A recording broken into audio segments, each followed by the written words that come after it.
जय गुरुदेव। सभी को नमस्ते। आज एक बहुत ही हमारे फॉलोअर्स से बहुत, तो उसमें एकदम बहुत करीब के, तो उन्होंने एक पूछा, एक सवाल था कि क्या स्वर्ग और नरक होते हैं। बहुत सिंपल सवाल है लेकिन बहुत गहराई वाला सवाल है। क्या स्वर्ग और नरक होते हैं?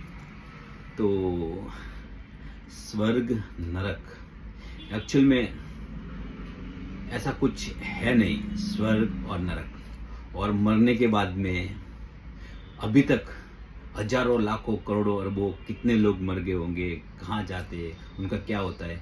और एक भी ऊपर से बंदा आके ऐसा नहीं बोला कि स्वर्ग में गया या नरक में गया। तो ये स्वर्ग और नरक आपको भ्रम करने के लिए बनाया गया, आपको भ्रमित करने के लिए बनाया गया। देखो, जीवन में आपके कर्मों का हिसाब यही देना पड़ेगा। अगर आपने जीवन में अच्छा काम किया है तो सुख आएगा, और बुरा किया है तो दुख आएगा। जो बुरा किया है और जो दुख आ रहा है वो ही नरक है। उससे तुम्हें गुजरना ये नरक की यातना है। जो सुख है वो तुम्हारे को स्वर्ग का एहसास दिलाता है। जो तुम्हारा कर्म है उसका एहसास दिलाता है। जो तुम्हारा गलत काम है उसका एहसास दिलाता है नरक, मतलब दुख आता है। तो जीवन में तुम्हारे सुख और दुख जीते जी आएगा। मरने के बाद में कुछ नहीं होता भाइयों, कुछ नहीं है। मरने के बाद तो जलाओगे तो राख हो जाएंगी, और जो दफनाओगे जिसको वो खाक हो जाएगा। राख और खाक बच जाती है। कोई नहीं, ना तो नरक है ना स्वर्ग में। ये भ्रम करने के लिए बनाया गया है कि आप डरे, आपको डराया गया कि आपको कर्म करे तो आप डरे। और जब जब आप डर के कर्म करेंगे, आप डरावना महसूस करेंगे, तो आप कैसे जी पाओगे। इसलिए ऊपर वाले से कभी मत डरो। क्यों? क्योंकि वो कभी भी आपको सजा देने के लिए नहीं बैठा है, आपको मारने के लिए नहीं बैठा, तुमको नरक और स्वर्ग लेके जाने नहीं। तुम्हारा कर्मों का हिसाब तुम्हें यही देना है।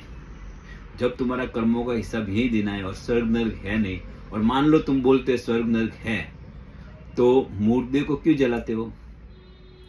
किसी मुर्दे को क्यों दफनाते हो? उसको जैसा है वैसे रहने दो ना।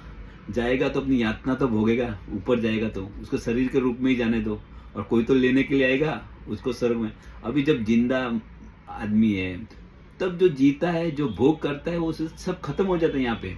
मरने के बाद में तो राख है, और दफना दिया तो खाक है। उसके बाद कोई स्वर्ग और नरक नहीं है। ये सब कहानियाँ, ये भ्रमित करने के लिए कहानियाँ गढ़ी गई। और ये कहानियों में लोगों को इतना भ्रमित किया गया है, इतना भ्रमित किया गया है कि लोग उसके कारण डर के मारे जी नहीं पाते। मतलब जिंदा जी भी तुम जी नहीं पाते हो, और मरने के बाद में भी तुम्हें नरक का डर कि अरे मैंने गलत काम किया तो मैं नरक में चला जाऊंगा। और ये कौन न्याय देता है, कौन जस्टिफाई करता है कि तुम नरक में जाओगे? और नरक में मान लो कोई गया भी इधर से मरने के बाद में, स्वर्ग पे गया भी, तो उसको देखने कौन गया? उसके पीछे कोई देखने गया क्या? कोई साथ में जाता है क्या? किसी को मान लो कोई बोलता है कि ये नरक में जाएगा, तो जो बोलता है कि ये नरक में जाएगा, तो उसको तो साथ में जाना चाहिए कि चल मैं तेरे साथ में आता हूँ। तू कहाँ जाता है? नरक में जाता है कि स्वर्ग में जाता है?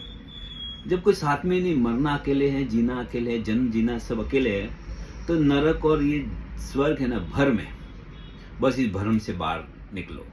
तुम्हें जीते जी ही अच्छे कर्म करना है, जीते जी ही तुम्हें अच्छा करना है, तुम्हारा सब अच्छा होगा। स्वर्ग जैसा अनुभव, ये धरती पे स्वर्ग है भाई, कुछ नहीं है। धरती है वही स्वर्ग है, और जीते जी ही स्वर्ग है। मरने के बाद कुछ नहीं है। और मरने के बाद का भ्रम पाल के मत रखो कि मरने के बाद में भी जीवन है। ये सब गुमराह करने वाली बात है, और आप गुमराह नहीं होंगे, मुझे यकीन है। आप अच्छा काम करोगे, यही है स्वर्ग। जय गुरुदेव।